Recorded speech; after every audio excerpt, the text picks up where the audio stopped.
इस साल महाकुंभ की सदियों पुरानी परंपरा युवा जोश की एक नई लहर के साथ जीवंत हो उठी। प्रयागराज में हुए महाकुंभ में बड़ी तादाद में जेन जी इस आध्यात्मिक सफर का हिस्सा बना।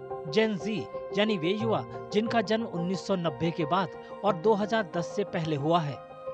आंकड़े बताते हैं कि कुंभ जैसी तीर्थ यात्राएं अब सिर्फ बुजुर्गों तक ही सीमित नहीं रह गईं, बल्कि युवा श्रद्धालु भी इन पवित्र समागमों में पहले से कहीं ज्यादा दिलचस्पी के साथ जुड़ रहे हैं।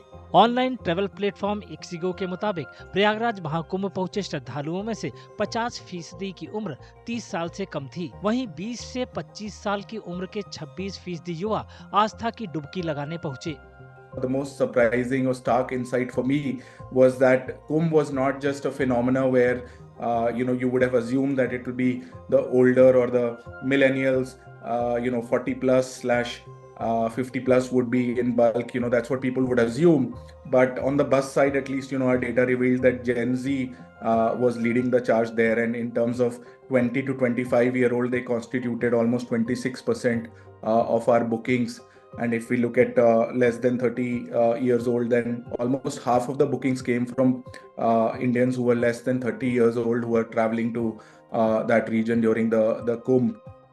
आंकड़ों के मुताबिक 2025 का महाकुंभ परंपरा को नए सिरे से परिभाषित करता है, क्योंकि खुद की खोज की चाह रखने वाले लोगों की तादाद काफी बढ़ी है।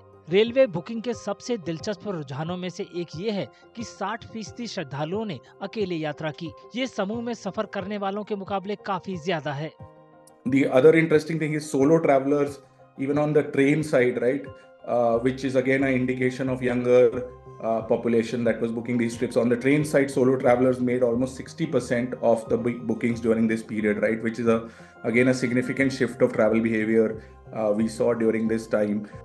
जानकारों के मुताबिक युवा पीढ़ी के बीच धार्मिक पर्यटन में ये उछाल उनकी जड़ों और आध्यात्मिकता के साथ नए सिरे से जुड़ाव को दिखाता है। इस बार महाकुंभ की अहमियत इसलिए ज्यादा थी क्योंकि ये एक ऐसी दुर्लभ खगोलीय घटना से जुड़ा था जो 144 सालों में सिर्फ एक बार होती है।